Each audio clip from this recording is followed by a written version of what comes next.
अब कल से मैंने कल जो है यूएन में एक पिटीशन दाखिल की पूरी डिटेल में, जो आप सोच नहीं सकते वो तमाम जानकारी मैंने तमाम शिकायतें खोलकर यूएन को लिख दी।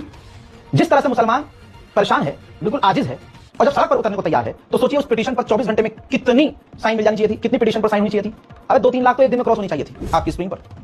ये है भाई, ये पिछले 24 घंटे के अंदर जब मैं ये शूट कर रहा हूं, जाहिर सी बात उस वक्त नंबर ये कम है, हो सकता है 10-20 हजार और बढ़ गया हो जब आप देख रहे हो। लेकिन मेरा कहने का मतलब ये है कि जिस कदर मुसलमान परेशान है, जिस तरह से मुसलमान आहत है, उस हिसाब से तो कम से कम एक दिन में 3-4 लाख लोग इसको साइन कर चुके होते, तो इसका इफेक्ट इंटरनेशनल तरीके से पड़ता। अच्छा, आगे बढ़ने से पहले एक बात फिर क्लियर कर दूं, भाई ये स्कैनर है, ये यूएन से लिंक वेबसाइट है। भारत सरकार इसके खिलाफ कुछ नहीं कर सकती, क्योंकि इंटरनेशनल लॉ के मुताबिक है। तमाम कानून के अंतर्गत आप ये पिटीशन दाखिल कर सकते हैं, आपको कुछ नहीं करना। ये स्कैन करना है बारकोड, और वेबसाइट खुलेगी, वेबसाइट पे जाना है, अपना जीमेल आईडी डालना है, अपना नाम डालना है, और बस सबमिट कर देना है। सबमिट करते ही आपका नाम उसी वेबसाइट पर शो होना शुरू हो जाएगा। जिन जिन लोगों ने पिटीशन साइन कर दी होगी, सबमिट कर दी होगी, शिकायत डाल दी होगी, उनका नाम दिख जाएगा। इसके लिए आपको कुछ नहीं करना, अपने फोन से सारा काम कर देना है। क्लियर है? आइए, इसको आप स्क्रीनशॉट लेकर शेयर कर सकते हैं, स्टोरी लगा सकते हैं, फेसबुक पर शेयर कर सकते हैं, अपनी दुकानों में, अपने घरों में प्रिंट आउट करके लगाइए कि चलता फिरता कोई मुसलमान हो उससे समझा दीजिए, भाई स्कैन कर लीजिए और सबमिट कर दीजिए। लोग कह रहे हैं भाई इससे कुछ होगा, अब तक हुआ है और आगे भी होगा। इस पिटीशन के जरिए, मतलब इस वेबसाइट पर जो पिटीशन ट्रेंड में आना शुरू होती है, जिस पर सबसे ज्यादा साइन होना शुरू हो जाते हैं, जो इंटरनेशनल मीडिया फॉर्म्स है ना, वो इन पर नजर रखते हैं।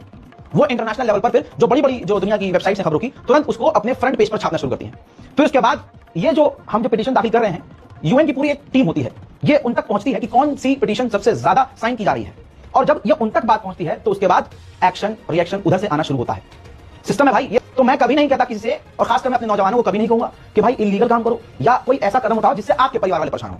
आप तो बंद हो जाओगे, आपकी जमानत कौन करवाएगा? अब आप कहना भाई ये तो हम तो नबी के लिए कुछ भी कर सकते हैं, हम हुजूर के लिए कर सकते हैं, बेशक, लेकिन भाई कानून के दायरे में आप करें तो ज्यादा मजा आएगा, तरीके से आप चले। अब बहुत सारे ऐसे नौजवान हैं जिनका फोन आ रहा है मेरे पास कि भाई हमें परेशान कर रहे हैं, हमें पुलिस ये कह रही है, घर से उठाने की धमकी दी जा रही है। अब बताइए आपको सुकून से नींद आ रही है?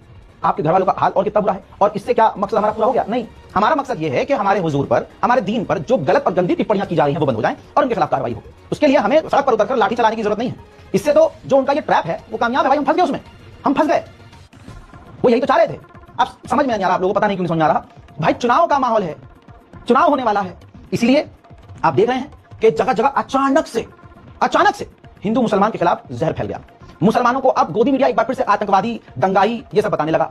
जो सरकार के खिलाफ आवाज उठाए, सरकार की नीति पर, चाहे वो हिंदू ही क्यों ना हो, वो देश का गद्दार साबित किया जा रहा है। तुमसे एक पिटीशन साइन की जा रही, फिर से बता रहा हूं, बारकोड स्कैन कीजिए, और आप जब पिटीशन साइन कर देंगे, स्कैन करने के बाद ईमेल आईडी डाल के, नाम डाल के, तो वो लिंक आप कहीं और भी व्हाट्सएप पर शेयर कर सकते हैं।